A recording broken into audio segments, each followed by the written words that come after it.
So the big house will be the place to be on a Saturday at noon, as it should be. And as it should be, Anthony Bellino joins us now. You see him every morning right here on BCSN with the X's and Bros show. And Anthony, thank you for spending some time with us. Let's get right into it. Cade McNamara, the new starting quarterback for the Wolverines. A year ago, we were all hyped over Joe Milton. He's now starting at Tennessee. Cade McNamara is the man in Ann Arbor to start this season. Yeah, first off, Mark, as always, thank you for having me.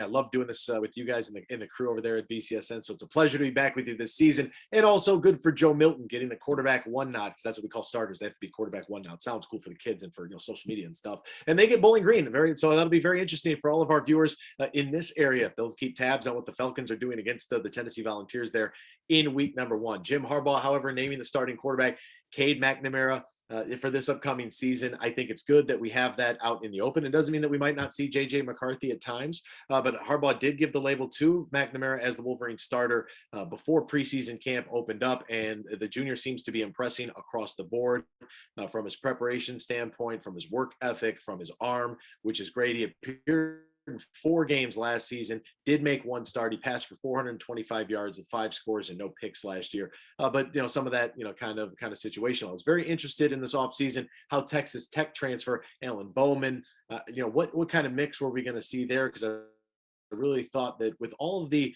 attrition there at the quarterback position, guys want to play right away. So when you start getting highly touted recruits coming in that have waited their turn, and then you hit the transfer market, I was a little concerned there, but I do feel good about Cade McNamara because of the experience that the junior has within the program, the expectations. I think the offense will look a little bit different this year, hopefully a little bit more speed and space is what it was referred to in the past. Hopefully we see more of that, in an improved run game. Hopefully they'll take some shots down the field and be able to open some things up offensively, but very much looking forward to it. Offensive line's a position where they really haven't named any starters. They're talking about a rotation. I don't know. I mean, depth is a good problem to have. And if you have, good, healthy competition across the board in the trenches, that's fantastic. But what you would like to see is 5 guys be able to step up and say, no, I'm the starter. This is my job. And the coaching staff feel comfortable enough in that. So offensive line is definitely a position that I think all Michigan fans should be looking at, paying attention to closely. Jim Harbaugh back for his 7th season as head coach. Josh Gattis back as the offensive coordinator, but those two might be the only guys back in the coaching staff in the same position as Harbaugh returns, but shuffled around that coaching staff big time, particularly on the defensive side of the ball. Don Brown is now out in Arizona, so a new defensive coordinator, so a new defensive philosophy for this Michigan Wolverines team. Yeah, and I really think that this is the area that Michigan Wolverines fans, I mean, I just talked about offensive line you have to pay attention to. Defensively, this team has to get better. And I think that a lot of that started with the culture, the scheme, and how that they, how they were approaching. There was a screenshot that I saw against Michigan State that was posted to, I believe, Twitter. And when Michigan State had 2 receivers on the field, they had split receivers on either end.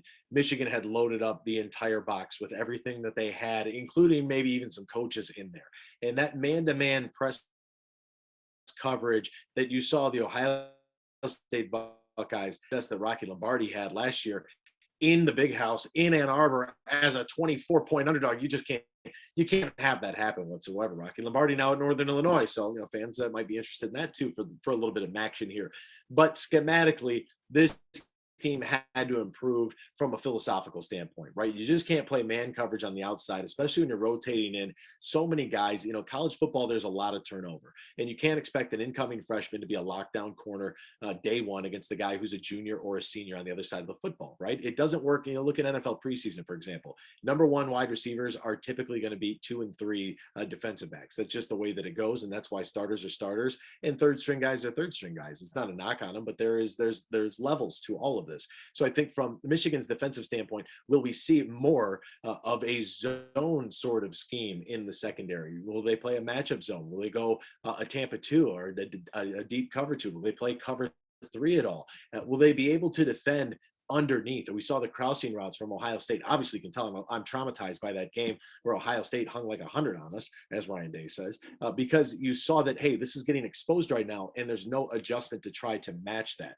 How will the linebackers fare? Will we see more of a nickel defense where you have that third corner, that fifth DB, if you will, roaming around the field? So I'm very anxious. And Aiden Hutchinson anchoring that defensive line, you still have to be able to apply pressure with your 4 defensive linemen. Doesn't matter what the down distance is; those guys got to get to the quarterback, no doubt about it. So I'm very interested in the secondary and in the linebackers and how schematically they will shift more from that man-up zone or that man-to-man press coverage into maybe more of a matchup zone sort of look here defensively in 2021.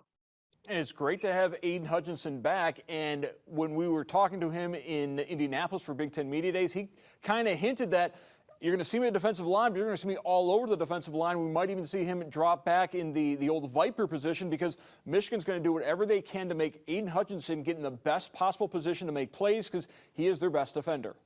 And I think really a lot of that, if you look back at Michigan over the years, the Indianapolis Colts were just in town on Friday night in Detroit. That's why I couldn't be on Game Day Nation because I had to be in Detroit. Thanks, Mark, for filling in. I really appreciate you doing that for me.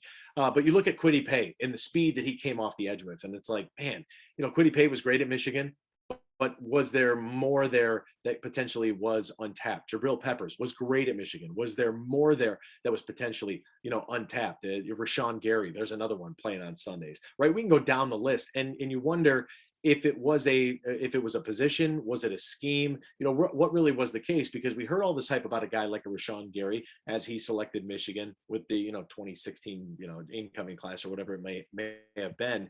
And we saw him getting double teamed. But I also saw Chase Young getting double teamed and Chase Young getting to the quarterback. And I saw Chase Young down at Ohio State accumulating all these stats. So it makes you wonder, what were they doing in Columbus that was different from what they were trying to accomplish at Michigan? You got to have guys that can't just eat blocks. They got to get through. And how do you do that? You got to put them in a position to be successful. And whether that is moving Aiden Hutchinson, you can move him wherever you want to. If that guy's out on the field, he's going to make plays. So how does Michigan kind of use individual talent as, hey, this is a spot we have to get this guy to make this play versus this is our base defense and this is just what we're going to do? I think a new revamped defensive coaching staff might bring in some new ideas, some new thoughts. It's not a knock on Don Brown. The guy's forgotten more about football than I'll ever know, that's for sure. So all the respect to him. But sometimes you have to evolve and you have to change. And with the way that all of these offenses are moving to a pass-first sort of like passing-centric air raid style, even here in the Big Ten, it does make you wonder, what this new defense is going to look like. And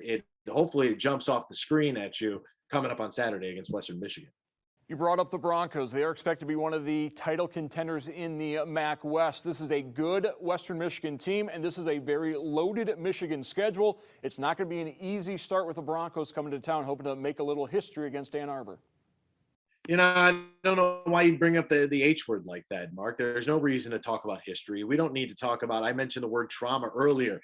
We joke about it in the mornings because, the guys I work with have some different college affiliations like Michigan State.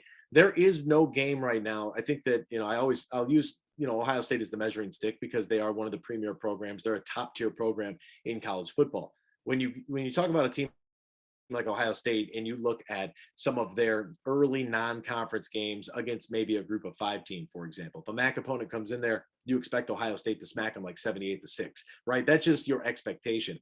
Because of Michigan's past, I think it puts the fans a little bit uneasy. It puts us in a position where we feel like we're walking on thin ice or on eggshells, if you will, because we saw Army come to the big house, why they threw that football inside the 5-yard line. I still to this day would like to write a letter to West Point thanking them because that changed the outcome of that football game. It's a team that could have lost to Army. It's a team that has lost to Toledo. It's a team that lost to Appalachian State. So when I see Western Michigan on the schedule, me working in the MAC, covering the MAC, Mark, I don't want to sleep on a team like a Western Michigan who let's face it, they got nothing to lose. And when you have a team with nothing to lose, taking on a team with some lofty expectations, That can be a lot. And if Michigan stumbles out of the gates, it's going to make that fan base feel a little queasy in the stomach. You're going to get a little bit uncomfortable. You mentioned the loaded schedule. After week 1, it's Washington in week 2, which we'll talk about. They're a top 25 team. You got a road game at Camp Randall in Wisconsin. They're ranked number 12 going into the season. You've got Indiana. Michael Penix is returning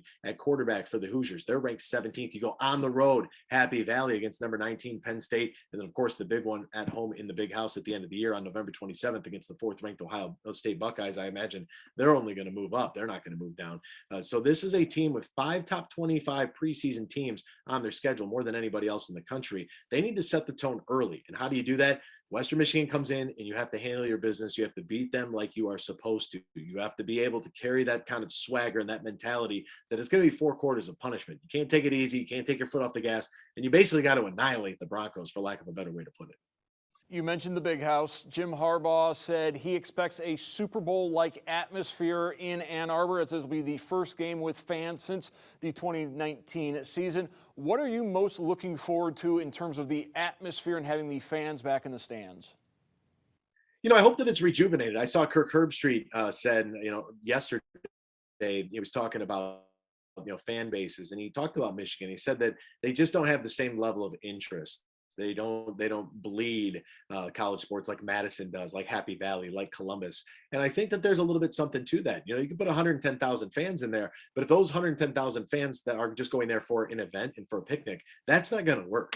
Like, I don't care if it's Western Michigan, Eastern Michigan, if it's Ohio State, if it's Washington, whoever might be on your schedule, Michigan State, Northwestern. Every game is a massive game. And what I'm looking forward to, hopefully this year, is a more inspired Michigan Wolverines fan base. They announced the maize out. That means fans have to wear maize. There's none of this like walking in, well, I don't look good in maize. We don't care what you look good in. We need you to wear maize because that's what the rest of the fans are doing, because they're trying to create that home atmosphere. A couple years ago, Wisconsin came to town. They were ranked the biggest offensive line in college football history. They're like 500 pounds and they're all 6'8". And I was down on the sidelines. I was like, those guys would absolutely crush me.